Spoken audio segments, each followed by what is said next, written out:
Well, good evening, YouTube, and welcome to another episode of the Albino Rhino Beer Review. As you can see, the beer we're drinking today was waxed. I did decide that even though you guys love watching me fight with wax, you wouldn't get to see it. I would deal with it myself. So first and foremost, I have to say to the people at Wellington, George, and his bosses and everything over there, fuck you guys. Fuck you guys. This isn't just wax. Well, it's wax, but it's some hard fucking wax. It's not epoxy like some breweries use, but it's pretty damn close. It's not low grade wax. Like, wax should just, make it look fancy and airtight in it, just to seal it from air. You don't have to have fucking strong ass fucking wax. It's almost like tar. Like, look, I should be able to rip through wax easily. I'm a big guy. I don't work out like I used to. Like I used to do Highland Games and all that. I don't do that anymore. But it shouldn't take as much effort as that took to rip through. Fuck you guys. I love you, but fuck you.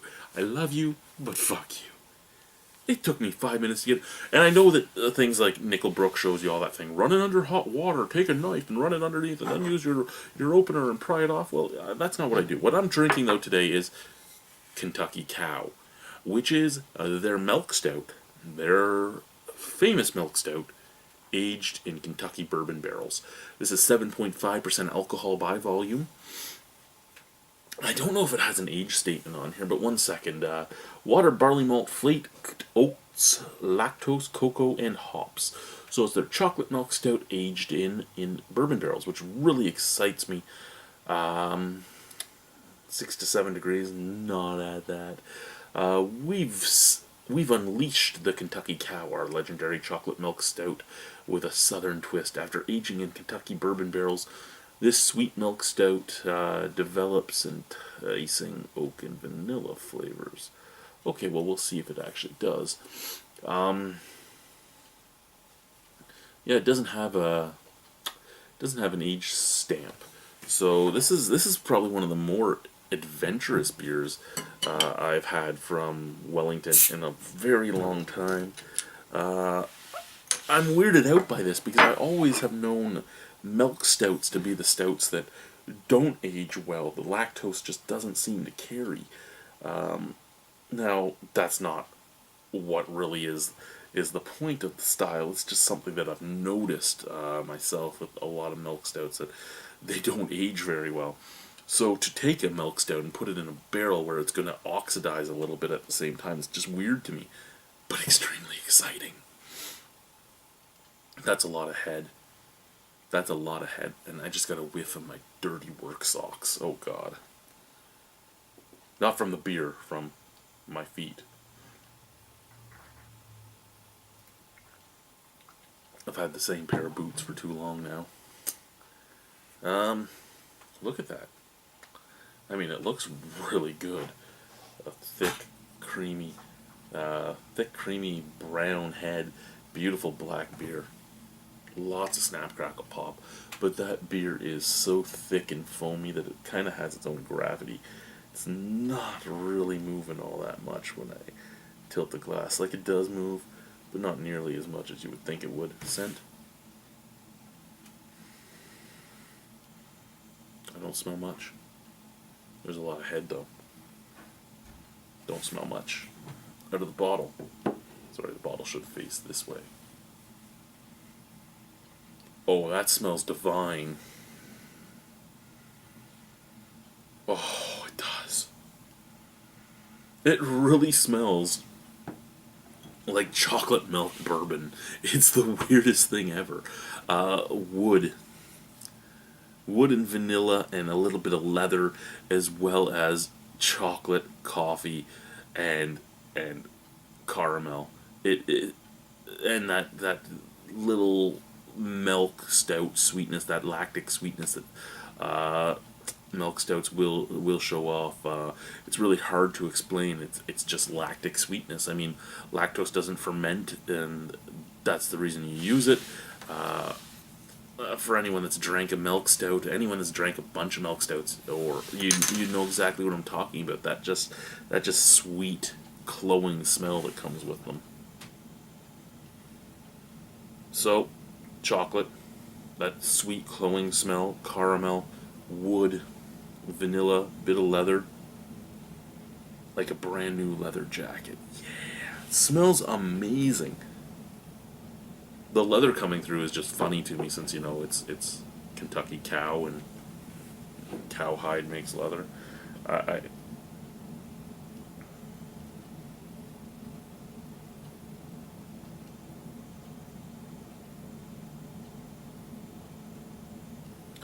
Okay, so we're poured. We are poured. We are ready. Look at that beer. That is a beautiful beer. It is time to drink this beer. It's time to give this beer a try. Visually, I find this beer to be extremely appealing. Through the scent, I find this beer to be extremely appealing. Now, the question is, how does it taste? Cheers, boys and squirrels. Let's do this shit.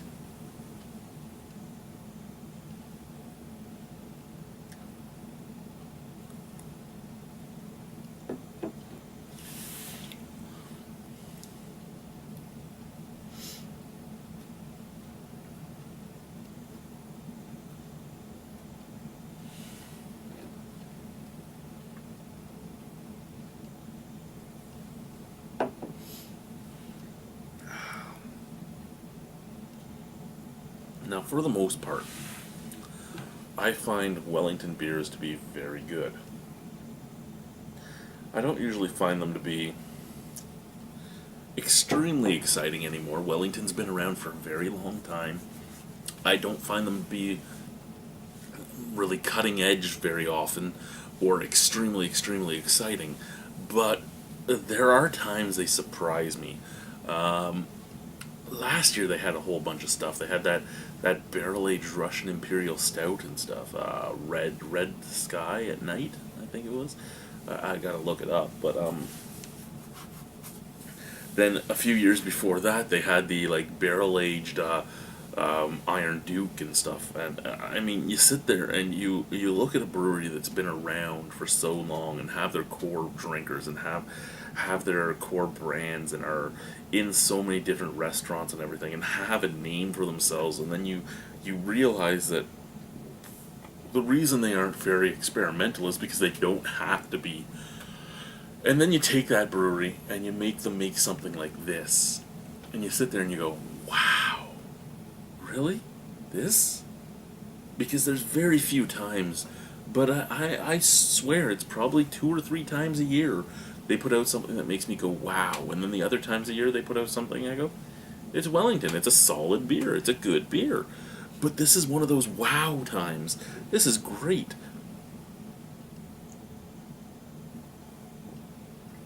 And off the top of my head, of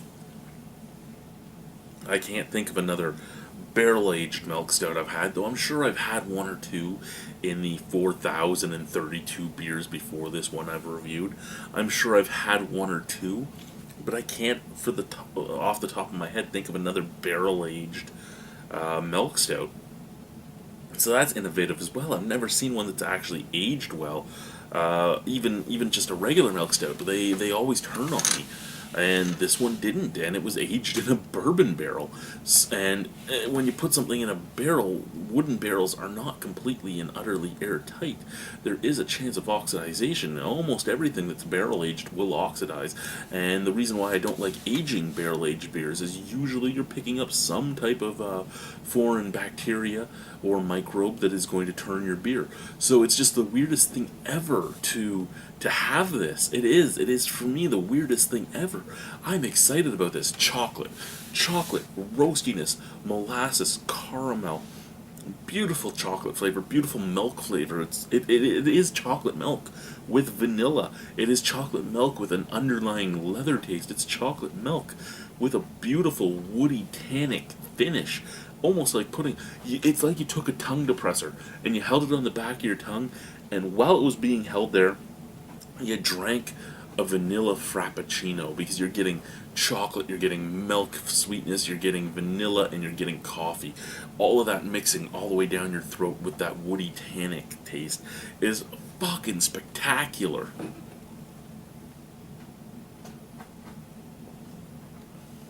I really like this. I'm impressed. I'm very much impressed. I really like this. And I wasn't really sold on the chocolate milk stout. I wasn't a big fan of the chocolate milk stout. I remember having the chocolate milk stout and going, meh, it's okay. But this is utterly, yeah, you get that? It's it's utterly fantastic. Do I think this beer will be for everybody? No. Do I think the price tag would make it so that I buy a bottle all the time? No. But a special occasion beer, this is very nice. This is spectacular in the flavor. And it is something that makes me go, yeah, I'm so glad I've always liked them. Like I said, it's not all the time that I fall in love with all their beers, but I've always been a fan of the brewery, the people, and the beer. But now, there's a beer I've fallen in love with again. Out of 10, 9.25. I really like this beer. I'm going to watch an episode of Justified and finish this glass. Thank you guys. Cheers.